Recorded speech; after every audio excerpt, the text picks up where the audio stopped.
Hello,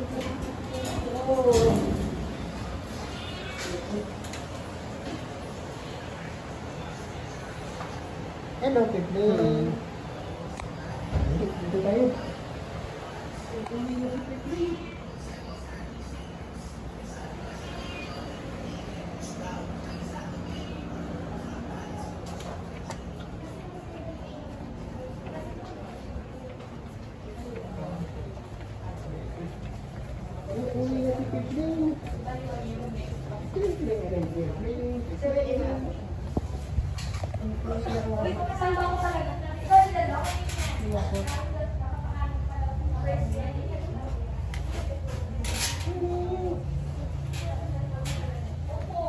Ano ito ulit na?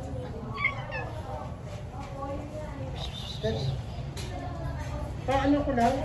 Paputulan ko lang yung kuko niya. Yung kuko niya mahaba. Paputulan ko.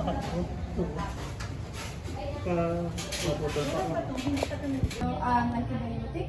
Give 2.3 ml orally once a day for 18 days po. BioCare? Opo, BioCare. Ano, tablet siya, no? Tablet? ml po, solution siya. Liquid. Liquid? Po. Tapos yung give, ito naman po, clindamycin. Antibiotic din po ito. Bali dalawang antibiotic niya. Give 1 capsule orally. Ito po, capsule. Orally, twice a day for 10 days po. Okay po. And then yung prednisone po, para sa pamamaga at saka sa pain. Give 5.5 ml orally. Ano din po to, fluid. Once a day for the first 5 days. And then, give 2.5 ml orally once a day for the next 5 days. So, in total po, ang prednisone, 10 days po natin siyang ibibigay. Sa first 5 days, 5 ml, 5.5 ml. Sa 6th day to 10th day, 2.5 ml. Naka-indicate naman po. Then, Ferrocare para po dun sa kanyang RBC. Ano po? Sa dugo. Ilan yung gamit niya? 1, 2, 3, 4, 5. Opo, 10. Opo. Since meron din po kasi siyang history po ng December. Kaya po tayo. So ito po 2.3 ml orally once a day for 21 days po. Para po ito sa dugo. Okay po. Tapos po, ito naman po ang Thromocare para dyan sa platelet niya, dyan yung pampampat ng dugo. Para kapag masulatan siya, hindi nagtuloy-tuloy yung dugo. Ilumab na o kumaga. 5 ml orally, twice a day. So, 1 days. 1 month po. Pwede po tayo ito po si BioCare, tsaka si Ferrocare. Ayan po, nakalagay naman ito sa gabi. Opo. Ito sa gabi, ito sa umaga. Ito lang naman po ang bawal pagsabayan.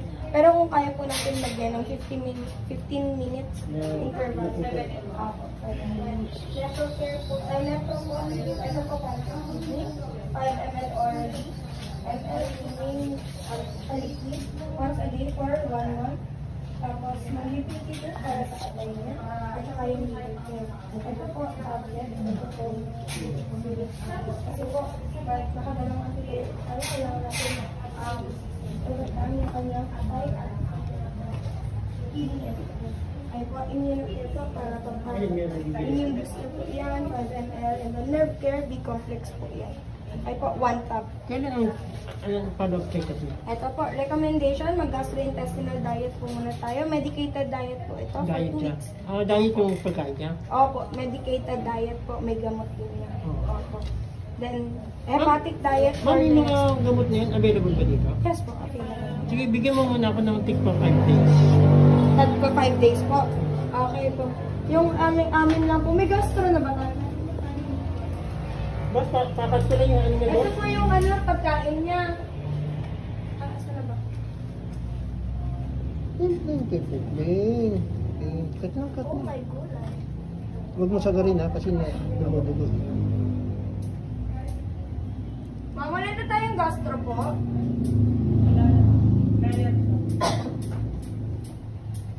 Nakakapag-pellet naman po siya, sir. Cut na. Sir, ganito po yung kakainin niya. Ay, nakabili na po ako niyan, ma'am. Meron na po kayong gastrointestinal. Ay, iba yata. Opo, magkakaiba po kasi yan per package. Ano po ba kayang nakalagay doon? Dito ko binili yun eh. Ano yung nabili ko dito? May? May nabili ako dati dito. Nakalimutan ko yung resibo. Yung na-confine to? Oo. Hindi na. Wala pang gamot yung ano lang. Pwede.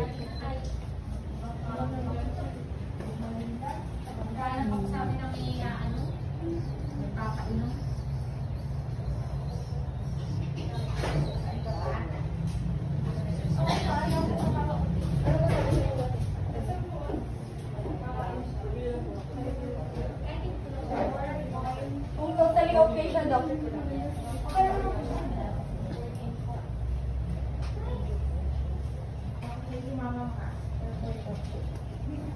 Kailan yung huling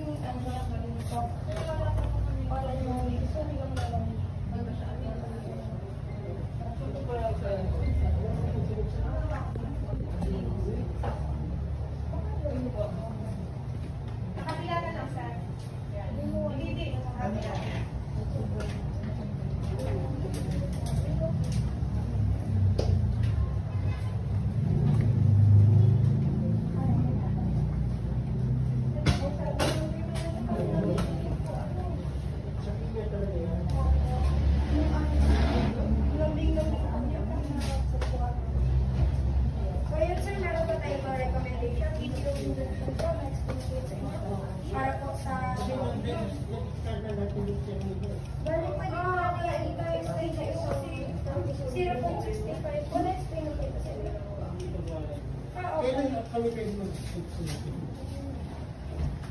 Kahit after 2 weeks na lang po sa follow-up check-up po natin February 5. Opo. Tapos may immunocarb din po tayo, yun yung sa para po dun sa blood parasite niya. Opo. Tapos po, nangyari sa kanya, opo, blood parasite. yun po. Vincristin injection po. Since ito pong EPO tsaka Vincristin, pampataas po yan ng dugo. Kasi nga po, yung kanyang RBC or yung kanyang dugo, ang normal range 5 to 8. Ang kanya 0.65. Sobrang baba, kaya possible pong nanginginig din siya. Tapos po blood transfusion na po. Pero sana last resort na to. Ito pong blood transfusion, ibibigay natin siya kapag hindi pa po gumana itong EPO at saka Vincristin. Okay po. Tapos yun po, follow-up check-up February 5, 2024. Opo. Ang CBC biochem natin after a month nung huling CBC blood chem, which is February 22, 2024. Sige mo, ano ko lang kung magkano yung total balance. Okay po. May mga, ay, nasa 5 days po ito, ano? Na-videoan ko po.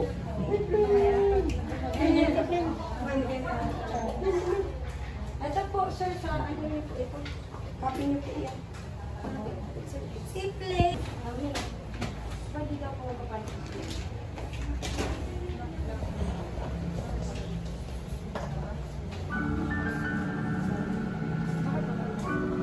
Para ba? Charge niyo.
Nagpa-vlog po kayo? Nakikita na yun sa vlogger yun eh. Ay, talaga po. Alam na yun sir. Hindi mo i-start si ma'am. Nandun sa ano kay mamaya. Sige, para ipa-follow natin yan. Vlogger pala ito si sir. Nakagat ka pa sir dito. Nako. Ang tingkibit niya, naka-vlog. Hindi naman ako magiging zombie, ma'am, eh, no? Hindi naman po yan. Matagal pa. Dahil joke lang. Pero syempre po, mas maganda magpaturok tayo ng post anti-rabies. Although, may turok naman po yan si Pete. Clean yan sir. Kasi po siya ni May. Opo. Okay na po. So lahat po, nalagyan ko na pera sa liver care at sa immunocare po. Although meron din naman ako, sinulatan ko na po. 7 p.m., 8 a.m., 8 p.m. 1 p.m. Yan po. Hindi lang po pwede magsabay si Fero at si Biocare. Opo, kasi hindi siya. Si Fero Care, ito po. This one, tsaka ito, hindi pwede gabi, umaga. Ito, ayun. Balik natin yung seat. Lahat po dito sa kanya. Yes, lahat po. Gusto mo, nag-share. Sige po. So, ito po yung mga recommendations natin. Ulit po, ang follow-up check-up, February 5. Okay po. Tapos ito pala, ilan po?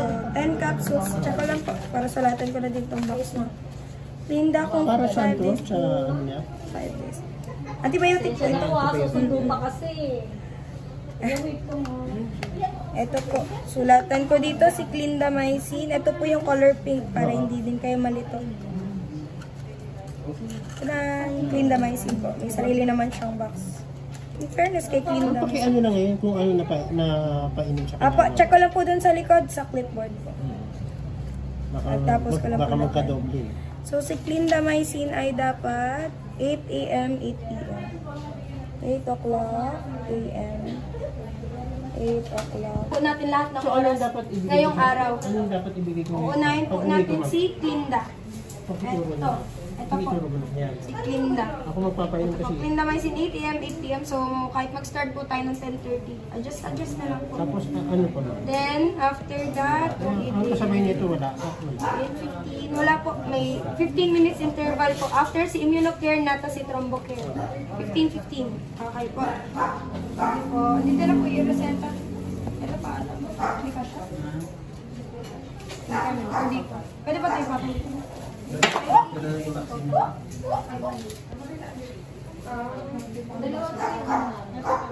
Ala! Eh. Hindi mo basa. Ayoko makamukha. Thank you. Bali, sir, yung balance natin sa confinement is 9.5. Tapos, nag-deposit ka ng 4,380, 5,120 na lang, sir. Okay. Tapos, yung gamot is more or less nasa 4 plus. Tsaka yung total niya is 10,3 lahat. Kasama na gamot and then yung pellet. Tapos, balik tayo after February 5 din. follow up na po ha. Balik natin para wala ka naman ng babayaran ng sakit. Schedule na lang kung Feb 5 and Feb 5. Si Plain.